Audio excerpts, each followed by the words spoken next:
So I don't know if this is going to make sense to anyone else, but I thought about this and I thought it makes sense. So we talk about last mile transportation, right? These like electric scooters that you can get in Berlin and San Francisco and, Shanghai and whatever, that when people commute to work, they take a train and then they get out of their stop. And then for the last mile from that train stop to their office or whatever, they take this last mile transportation, which might be a little electric scooter, might be an electric bike, or one of these little things that you can, rent with an app.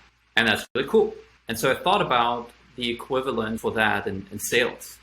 And I think sales should be treated as last mile transportation for closing a customer. So the train should be marketing. Your marketing should get a person just about to the point where they're ready to buy from you. And then sales, that's the last little bit, talking to them, answering the couple of questions and concerns that they have, and then they're ready to buy. But what most B2B companies actually do is that they do the whole transportation with sales. Forget about, train and scooter. The whole thing is just sales. And why is that a problem? Well, because sales is very high touch. I'm talking B2B here. Very high touch, very time intensive, so very expensive, right? It's like these little scooters that you rent.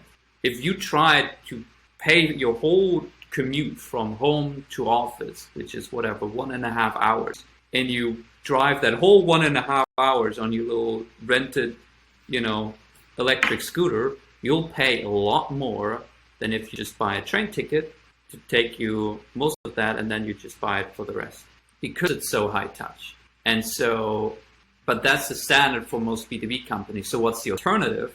The alternative is to get marketing to a place where it can take care of, let's say, 95% of the buying journey. Generating awareness, explaining the product, what does it do? Building trust by showing case studies and testimonials, highlighting the features, addressing all the questions and concerns and objections that people usually have in the sales process.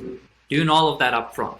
And then, once they're 95% there, they can talk to a salesperson and ask a couple of highly specific questions that they need to have answered.